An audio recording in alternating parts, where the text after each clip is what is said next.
کاہن کا حکم یہ ہے کہ کاہن مشرک ہے اور اسلام سے خارج ہوتا ہے، اور اسلام سے خارج ہونے کی چند وجہیں ہیں۔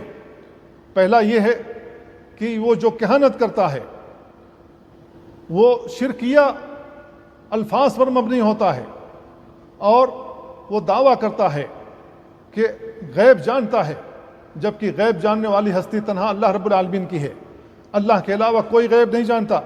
اسی وجہ سے اللہ رب العالمین نے کہا قُلْ لَا يَعْلَمُ مَنْ فِي السَّمَاوَاتِ وَالْأَرْضِ الْغَيْبَ إِلَّا اللَّهُ وَمَا يَشْعُرُونَ أَيَّانَ يُبْعَثُونَ۔ انہیں تو یہ بھی پتہ نہیں ہے کہ یہ کب اٹھائے جائیں گے۔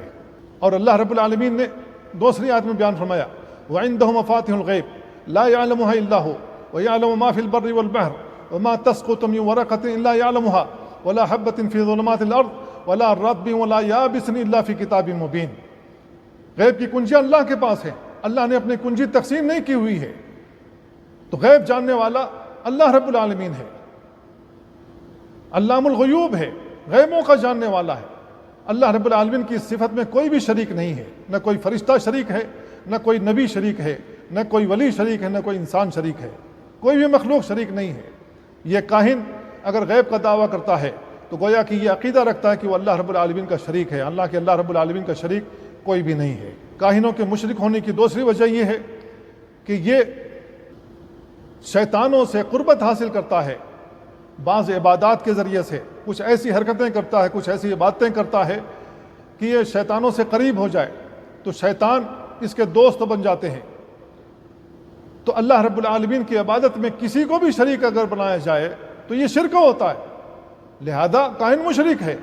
کیوں؟ اس لیے کہ بعض عبادتیں یہ شیطانوں کے لیے کرتا ہے، چاہے ان کے لیے مرغا ذبح کرے، مخصوص قسم کا مرغا طلب کرے اور اس کے نام پر ذبح کرے، یا مخصوص قسم کا بکرا طلب کرے اور اس کے نام پر ذبح کرے، یا اس کا خون اس کے اوپر چڑھائے، یا اس کے سامنے سجدہ کرے، یا ان سے مدد طلب کرے، ان سے فریاد کرے، تو یہ ساری کے ساری شرکیہ عمل ہیں جو شیطان کے لیے یہ کاہن کرتا ہے، تو اس وجہ سے یہ کاہن مشرک ہوتا ہے۔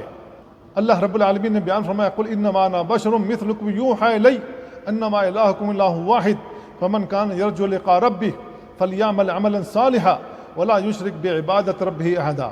اس آیت میں اللہ رب العالمین نے اپنی عبادت میں کسی کو بھی شریک کرنے سے منع فرمایا، اور یہ کاہن شیطانوں کو اللہ کا شریک بناتا ہے اس کی عبادت کر کے۔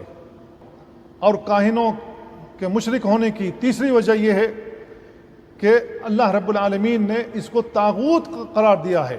أَلَمْ تَرَ إِلَى الَّذِينَ يَزْعُمُونَ أَنَّهُمْ آمَنُوا بِمَا أُنزِلَ إِلَيْكَ وَمَا أُنزِلَ مِن قَبْلِكَ يُرِيدُونَ أَن يَتَحَاكَمُوا إِلَى الطَّاغُوتِ کہ آپ نے ان لوگوں کو نہیں دیکھا جو گمان کرتے ہیں کہ ایمان لائے ہیں جو آپ کی طرف نازل کیا گیا ہے اور جو آپ سے پہلے نازل کیا گیا ہے، یریدون ان یتحاکموا الی الطاغوت، یہ لوگ طاغوتوں سے فیصلے لینا چاہتے ہیں۔